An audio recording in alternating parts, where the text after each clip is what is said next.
Party की team के मजबूत स्तंभ और लीडरशिप हमारे साथी गोपाल भाई, लोकप्रिय नेता यहाँ के, साथ साथ में गुजरात के मशहूर और बहुत सम्मानित पत्रकार और अब आम आदमी पार्टी के लीडर सुदान भाई, किशोर काका, हम सबके मेंटर, हम सबके बड़े आदर्श, हमारे युवा साथी और आम आदमी पार्टी की स्थापना से साथ में रहे मनोज भाई, दिल्ली से यहाँ आकर, जैसा अभी महेश भाई ने कहा कि आम आदमी पार्टी दिल्ली में कभी खाली प्लॉट की तरह से है, या गुजरात में एक ऐसे प्लॉट की तरह जिसपे एक अच्छा नया आधुनिक गुजरात का मकान बनाया जा सकता है, उसकी यहाँ नींव रखने वाले भाई गुलाब भाई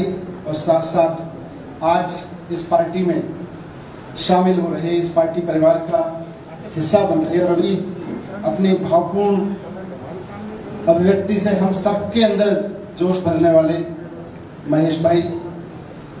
मैं सबसे पहले तो महेश भाई का आम आदमी पार्टी में स्वागत करता हूं और मुझे बहुत खुशी है कि गुजरात में आम आदमी पार्टी दिन दूनी रात चौगनी स्पीड से बढ़ती जा रही है।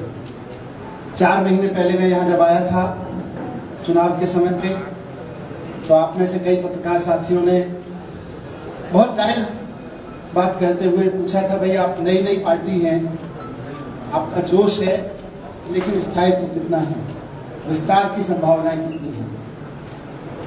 4 महीने के अंदर अंदर हम सब गवाह हैं कि जिस तरह से सिर्फ सूरत की बात करें तो सूरत के आम लोगों ने जिस तरह से आम आदमी पार्टी पे भरोसा करके एक यंग एजुकेटेड टीम पॉलिटिक्स में लेके आए हैं सूरत के लोग, और जिस तरह से लगभग 120 दिन हो गए, 125 दिन हो गए करीब उनको चुने हुए, जिस तरह से उन सब लोगों ने जमीन पर उतरकर काम किया है।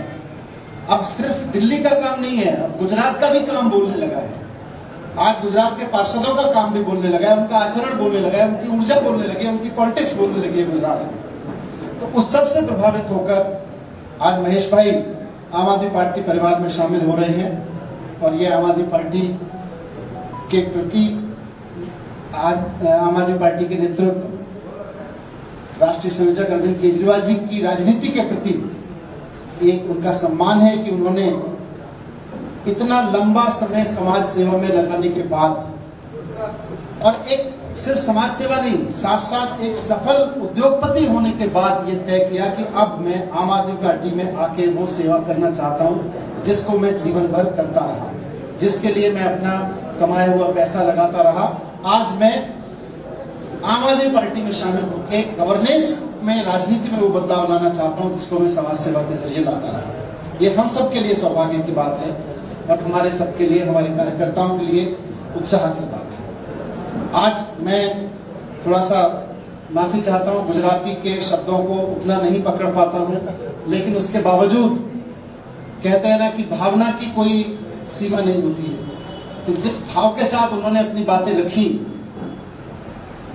उससे बहुत स्पष्ट हुआ कि उनको भी बहुत उम्मीद है और गुजरात के एक एक व्यक्ति को बहुत उम्मीद है कि आम आदमी पार्टी के ये लोग अब गुजरात में एक नई राजनीति की इबारत को सफल बनाएंगे और उस सपने को सफल बनाएंगे जिसको सपने को लेके लोग कई बार कांग्रेस को और उसके बाद लगातार कई वर्षों से बीजेपी पे भरोसा करते आए हैं।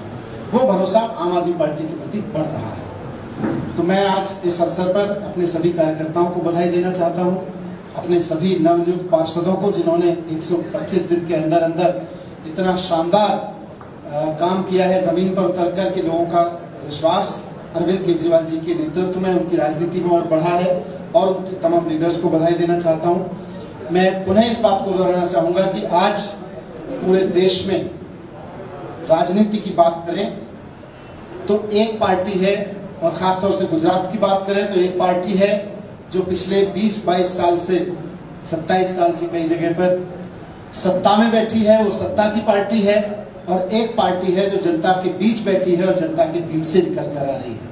आज आने वाला चुनाव जो होगा गुजरात का, वो सत्ता में बैठी पार्टी और जनता के बीच से निकल क्योंकि आ रही पार्टी के बीच ही होना है। और दिल्ली में जैसे मैंने अपील की थी दिल्ली के बारे में कि दिल्ली में जब लोगों ने देखा कि अरविंद केजरीवाल जी की राजनीति की बदौलत वो काम 5 साल में हो सकते हैं जो कांग्रेस पिछले 80-90 साल के मकान में रह के नहीं कर पाई और बीजेपी 20-20, 25-25 साल के मकान में रह के नहीं कर पाई, वो केवल 5 साल में वो काम हो सकते हैं।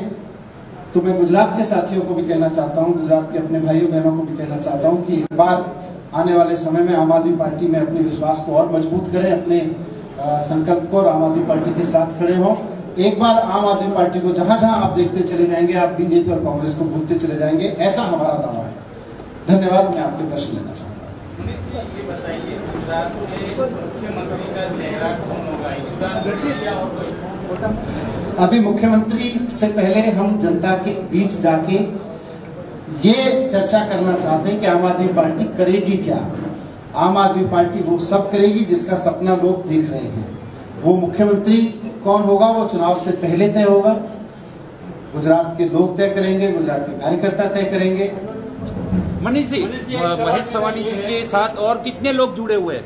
भाई पछाड़ी चांद साहब जो हाँ जी बोलिए, आपकी आवाज है। महेश सवानी जी के साथ और कितने लोग जुड़े हैं? कौन उद्योगपति है या ये बता सकते हो अभी? महेश भाई के साथ में महेश भाई का आना अपने आप में इस बात का संकेत है कि सरकार में बैठे हुए लोगों के तमाम डरावने चेहरों के बावजूद, तमाम उनके आक्रांत एटीट्यूड, उनके अप्रोच के बावजूद आज गुजरात के आम व्यापारी में, गुजरात के आम आदमी में जो गुजरात के लिए सपना देखता है, कुछ संकल्प जग रहा है। आज महेश भाई में जगह है, अभी आप आने वाले समय में देखेंगे और बहुत सारे लोगों के अंदर वो जगेगा और वो आगे आके आम आदमी पार्टी ज्वाइन करके एक नए गुजरात के लिए सबका साथ आने। एक सेकंड, पॉलिटिक्स में दो ही पार्टी को ज्यादातर लोग पसंद करते हैं। आप ये तीसरी पार्टी, क्योंकि आगे भी जितनी पार्टी है तीसरी पार्टी वो कामयाब नहीं, तो आपको लगता है कि पार्टी गुजरात में कामयाब? आपकी बात ठीक है, दो ही पार्टी को बात पॉलिटिक्स होगी और अब जो पॉलिटिक्स होगी वो भारतीय जनता पार्टी और आम आदमी पार्टी के बीच ही होगी।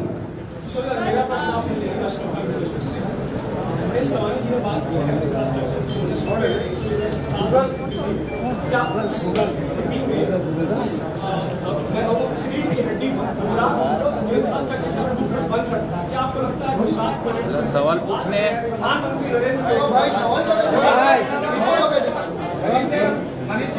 एक मिनट का सवाल।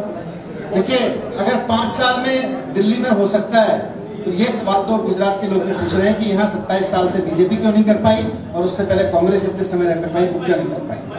आपने कहा दिल्ली कर सकती है तो गुजरात भी कर सकता है, लेकिन एक चीज जिस तरीके से केजरीवाल जी पंजाब में जाके प्रेडिक्ट कर सकते हैं कि मुख्यमंत्री बनेगा, तो गुजरात में कौन से समाज का या कौन से जाति का व्यक्ति मुख्यमंत्री? आप आने दीजिए, प्रेस कॉन्फ्रेंस करेंगे इस बात पर, फिर बताएंगे। पाटीदार बनना चाहिए क्योंकि लोगों आपको आके सब रखेंगे, सब पे बात भाजपा के कितने बड़े नेता आपके संपर्क में हैं? अभी समय आने दीजिए। बहुत सारे लोगों को जिनको उम्मीद है कि अब समय बदलेगा, राजनीति बदलेगी, बहुत लोग और जुड़ते हैं। आज कितने लोग जुड़ने वाले हैं? और गुजरात विकास मॉडल की बात होती है तो आम आदमी पार्टी के क्या मुद्दे होंगे आगामी विधानसभा चुनाव में? क्योंकि सरकार लगातार कहती है वो विकास कर सके, गुजरात का मॉडल पूरे देश में ला सकते हैं। देखिए, आज गुजरात में हम तो जहां भी जा रहे हैं, हमारे पार्टी के कार्यकर्ता चारों तरफ बन रहे हैं नए, और इसी उम्मीद पे बन रहे हैं कि भाई जो विकास की बात होती है उसमें स्कूल विकास में है कि नहीं है, सरकारी अस्पताल उस विकास में है नहीं, गांव के किसान के लिए, गांव के युवा के लिए रोजगार उसमें है कि नहीं है, ये सारी चीजें उसमें होती हैं। तो जो महेश भाई ने रखा, और ये महेश भाई का काम अपने आप में इस बात का प्रमाण है, उस विकास के मॉडल के बीच अगर गुजरात के एक उद्योगपति को अपना पैसा लगाकर वो काम करना पड़ रहा था जो सरकार को करना चाहिए था, तो गैप तो बहुत बड़ा है। सूरत के 27 पार्षदों पर और आम आदमी पार्टी के 2 जो शिक्षक समिति चुनाव 29 लोगों पर एफआईआर सूरत पुलिस में दर्ज हुई है, क्या कहेंगे इस मामले में? देखिए, मैं दिल्ली में भी इस बात को कहता रहा हूँ और यहाँ भी बहुत जिम्मेदारी के साथ और अपने, अब ये सारी चीजें साक्ष्य हैं, साक्ष्यों के दम पे कहना चाहता हूँ कि भारतीय जनता पार्टी, इसका शॉर्ट फॉर्म बीजेपी बना, भारतीय जनता पार्टी से आज उसका फुल फॉर्म भारतीय झगड़ा पार्टी हो गया है। आज उसके पास केवल और केवल झगड़ने के अलावा कोई एजेंडा नहीं है। वो सूरत नगर निगम में बैठती है तो आम आदमी पार्टी के कार्यकर्ताओं से झगड़ती है, वो वेस्ट बंगाल से झगड़ लेती है, उनके मुख्यमंत्री उसके चीफ सेक्रेटरी से झगड़ लेती है, वो ट्विटर से झगड़ लेती है। आजकल भारतीय जनता पार्टी केवल भारतीय झगड़ा पार्टी बनकर रह गई है। उनके पास ना गुजरात के लिए कोई काम है, ना देश के लिए कोई काम है। कोविड मिसमैनेजमेंट, उन्हें जब उनको मैनेजमेंट करना था तो वो चुनाव लड़ रहे थे, जब चुनाव हार गए तो चुनी हुई सरकारों से लड़ने लगे। तो आज की तारीख में केवल और केवल उनका यही काम रह गया है। और क्यों रह गया है उसको भी समझ लीजिए। मेरे साथियों ने इस पर चर्चा की मुझसे, उन्होंने मुझको बताया कि सूरत में नगर निगम में शिक्षा समिति जो है वो 600 करोड़ रुपए के शिक्षा के बजट पर फैसला लेती है। सूरत नगर निगम के स्कूलों के 600 करोड़ के बजट पर भारतीय जनता पार्टी मनमर्जी चलाती आई है पिछले कई वर्षों से। आज जब ये अवसर आया, सूरत के लोगों ने उनको चुनौती देके कहा कि अब हमें आप पे भरोसा नहीं है, तो ये मौका आया कि 2 पार्षद अगर आम आदमी पार्टी के उसमें शामिल हो जाते उस कमेटी में, तो उनकी 600 करोड़ की चोरी रुक सकती थी। आज अगर वो इसलिए नहीं लड़े इसलिए कि उनको 600 करोड़ की चोरी बरकरार रखनी है। भारतीय जनता पार्टी सूरत नगर निगम में शिक्षा के बजट की 600 करोड़ की चोरी को बरकरार रखना चाहती है, इसलिए उन्होंने सारी धांधली की और धांधली करके आम आदमी पार्टी के निगम पार्षदों को समिति में नहीं आने दिया। सर, अभी हाल ही में हार्दिक पटेल ने ये कहा है कि आम आदमी पार्टी भाजपा की भी पार्टी है, मतों का ध्रुवीकरण करती है और कांग्रेस को हराती है। देखिए, डेमोक्रेसी है। आज डेमोक्रेसी में इतने सारे पत्रकार यहाँ बैठे हैं, इतने सारे चैनल्स यहाँ बैठे हैं, सब एक दूसरे की बात को ऐड करके उसको डेमोक्रेसी बनाते हैं। वो जो राजनीति में कर रहे हैं वो डेमोक्रेसी को मजबूत करें, हम जो राजनीति में कर रहे हैं हम डेमोक्रेसी को मजबूत करें। हम सबको बताएं कि भारतीय जनता पार्टी के साथ बी सेटिंग किसकी है, सबको पता है। आरोप लगा है कि जरूरत से ज्यादा आपने ऑक्सीजन मांगा है, क्या स्पष्टता है? मैंने वहां भी स्पष्टता दी थी इस बारे में कि ये आरोप भारतीय जनता पार्टी ने अपने हेडक्वार्टर में एक रिपोर्ट बनाई और उस बीजेपी के कार्यकर्ताओं की रिपोर्ट के आधार पर लगाया है, क्योंकि उस सुप्रीम कोर्ट की ऑडिट कमेटी के जो सदस्य हैं वो खुलेआम कह रहे हैं कि ऐसी कोई रिपोर्ट ही नहीं है, ऐसा आरोप लगाना बेबुनियाद है, ऐसी कोई रिपोर्ट अभी बनी नहीं है। तो फिर फिर भारतीय जनता पार्टी के नेताओं को मैंने चुनौती दी थी, आज लगभग 72 घंटे हो गए, कि भाई जिस ऑडिट कमेटी की रिपोर्ट की आप बात कर रहे हैं उस ऑडिट कमेटी के सदस्यों द्वारा हस्ताक्षरित अप्रूव्ड कोई रिपोर्ट तो लाओ। कोई रिपोर्ट अब तक लाए नहीं, बोले रिपोर्ट है जी। तो भारतीय जनता पार्टी तो फिर वही वो झगड़ा करने का बहाना है, बीजेपी को कोई झगड़ा करने का बहाना नहीं जाता है। चुनाव है, उसके बाद लोकसभा चुनाव आने वाले हैं, क्या आम आदमी पार्टी एक राष्ट्र विकल्प है? Subscribe now and press the bell icon. Never miss an update.